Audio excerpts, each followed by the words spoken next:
Write an engaging and emotional story based on the title. She faced humiliation in the store, but what happened next changed everything.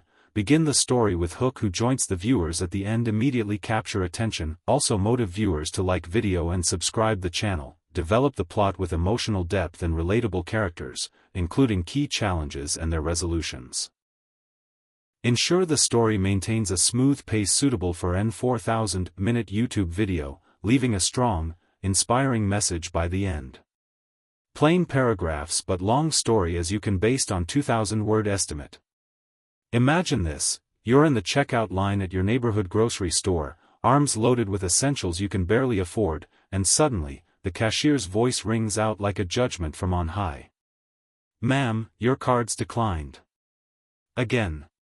Snickers ripple through the crowd behind you. Eyes bore into your back. Your face burns with shame. That's exactly what happened to Emily Thompson on a rainy Tuesday afternoon, and what unfolded next wasn't just redemption, it was a miracle that reshaped her entire life. If stories of triumph over heartbreak get your heart racing like they do mine, smash that like button right now and subscribe to the channel for more inspiring tales that remind us all why kindness matters.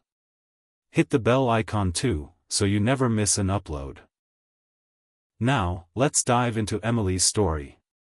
Emily was 32, a single mom to two rambunctious kids, Lily, age 7, with her gap-toothed grin and endless questions, and little Max, just 4, who clung to her leg like a lifeline.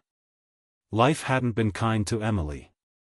3 years earlier, her husband, Jake, had died in a car accident, leaving her with a mountain of medical bills, a half-paid mortgage, and a grief that hollowed her out from the inside. She worked 2 jobs.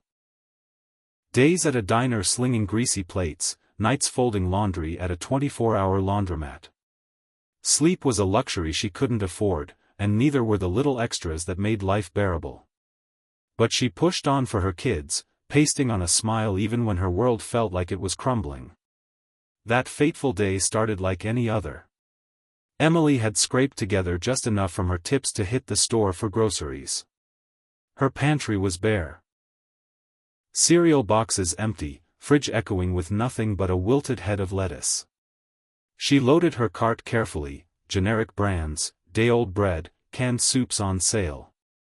Lily tugged at her sleeve, begging for a candy bar, but Emily shook her head. "Not today, sweetie. Maybe next time." Max fidgeted in the cart seat, his tiny sneakers kicking against the metal. As they approached the checkout, Emily's stomach twisted.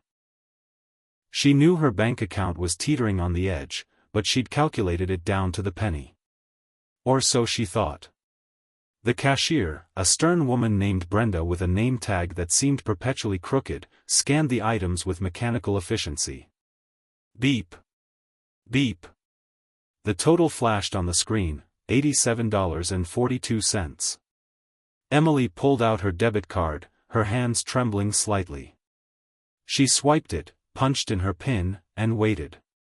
The machine beeped, an angry, denying sound. "Declined," Brenda announced flatly, her voice carrying across the store like a megaphone. Emily's heart sank. "Let me try again," she whispered, fumbling for the card. Another swipe. Another beep. "Declined. Do you have another form of payment?" By now, the line behind her had grown. A businessman in a suit tapped his foot impatiently. A group of teenagers whispered and giggled. An elderly couple exchanged pitying glances. Emily felt the heat rising to her cheeks, her eyes stinging with unshed tears. I must have miscalculated," she stammered. "Can I put some things back?" Brenda sighed dramatically, as if this was the biggest inconvenience of her day. "Ma'am, you're holding up the line. Maybe you should step aside." The words hit Emily like a slap. She started pulling items from the belt, the milk for the kids' cereal, the apples they'd been craving.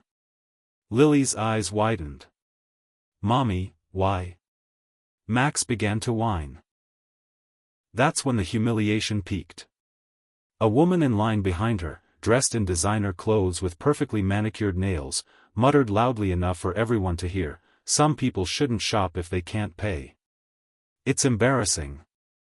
Snickers followed. Emily wanted the ground to swallow her whole. She was no stranger to hardship, but this public shaming stripped away her last shred of dignity. Tears blurred her vision as she abandoned half her cart and turned to leave, kids in tow, her soul crushed under the weight of judgment. But fate, as it often does in the unlikeliest moments, intervened.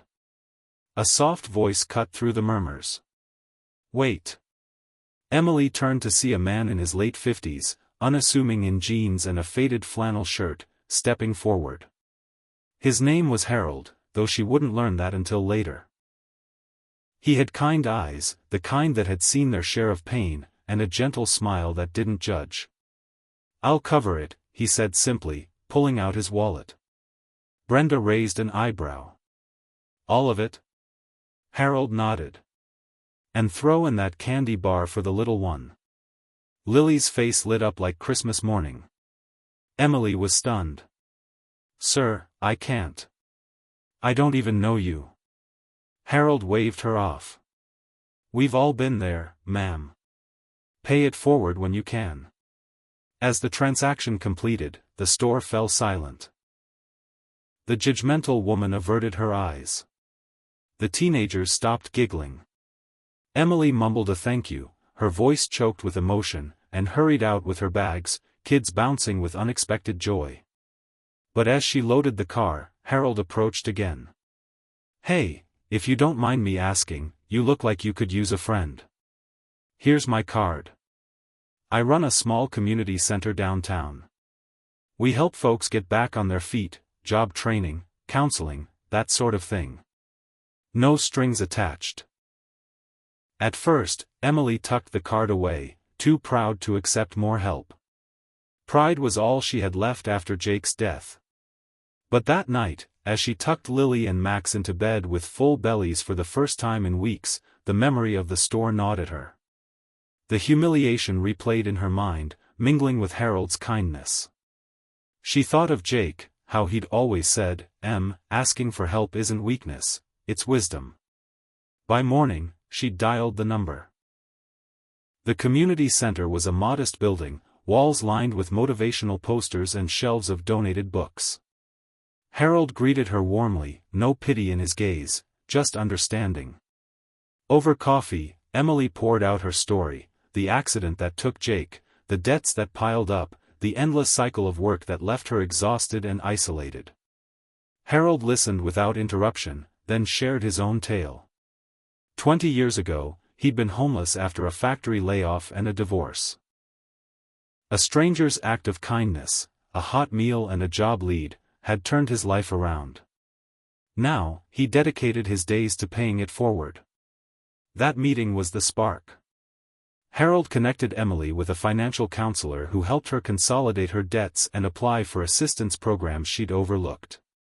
He introduced her to a support group for widows, where she met Sarah, a fellow single mom who'd clawed her way out of similar despair. Sarah became Emily's rock. Late-night phone calls, playdates for the kids, shared laughter over cheap wine. But the real challenge came when Harold encouraged Emily to enroll in a job training program at the center. "You've got grit," he told her. "What if you turned that into something more?" Emily hesitated. The program meant night classes in business management, juggling her jobs and kids. Doubt crept in. What if she failed? What if she let her children down again? Memories of the store humiliation fueled her fears. That voice in her head whispering she wasn't good enough. One evening, after a grueling shift, she broke down in the group session. "I feel like I'm drowning," she confessed, tears streaming. The group rallied around her. Sarah shared her own setbacks, a failed business attempt that left her in deeper debt before success. "Failure isn't the end," Sarah said. "It's the teacher." Inspired, Emily pushed through. She studied during lunch breaks, practiced presentations with Lily as her audience. Max's drawings became her motivation, stick figures of Supermom conquering dragons. Challenges mounted, a bout of flu sidelined her for a week, bills loomed larger, and self-doubt reared its head during mock interviews. But each hurdle built her resilience. Harold mentored her personally, teaching her about budgeting, networking, even public speaking. "Remember that store," he'd say. "That wasn't your shame, it was their ignorance. Use it as fuel." Months blurred into a rhythm of growth. Emily graduated top of her class, armed with a certificate and a business plan. Her idea? A mobile meal service for struggling families, delivering affordable, nutritious food with a side of encouragement. She named it Jake's Table, honoring her husband. Startup funds came from a small grant Harold helped her secure, plus donations from the community center's network. Sarah joined as a partner, handling logistics while Emily focused on outreach. The launch was nerve-wracking. Emily's first delivery was to a family much like her own, a harried dad with 3 kids, scraping by. As she handed over the meals, she shared a bit of her story. "I've been there," she said. "You're not alone." The gratitude in his eyes mirrored what she'd felt with Harold. Word spread. Orders trickled in, then poured. Local news picked up the story, from humiliation to hero, local mom turns pain into purpose. The same store where it all began even sponsored a food drive for her service. But success brought new trials. Rapid growth meant hiring help, managing finances, and balancing family. Emily hit a wall when Max got sick, forcing her to cancel deliveries. Doubt resurfaced. Was she spreading herself too thin? In a moment of crisis, she called Harold. "I feel like that woman in the store again, exposed, failing." He reminded her, "Growth hurts, but it's proof you're alive. Lean on your team." Sarah stepped up, and the business thrived. 2 years later, Emily stood on a stage at the community center's annual gala, accepting an award for community impact. Her kids beamed from the front row, Lily in a frilly dress, Max waving a sign that read, "My mom rocks." The room was packed with faces she'd helped, families fed, lives touched. In her speech, Emily recounted that rainy day in the store. "Humiliation nearly broke me," she said, voice steady. "But kindness saved me." Harold's simple act didn't just pay for groceries. It paid for hope.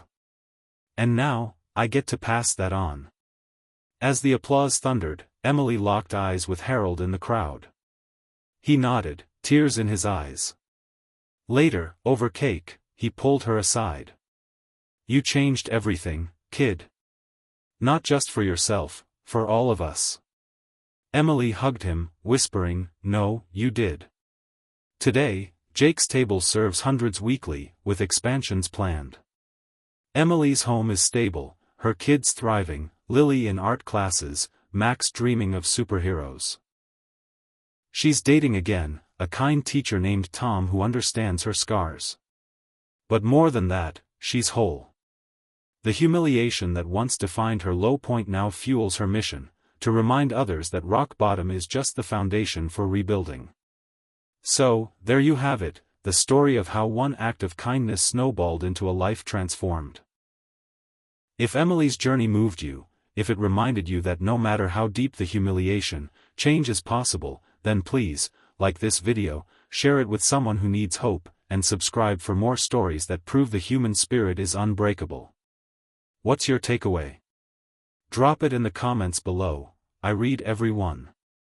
Until next time, remember, what happens next can change everything. Stay inspired.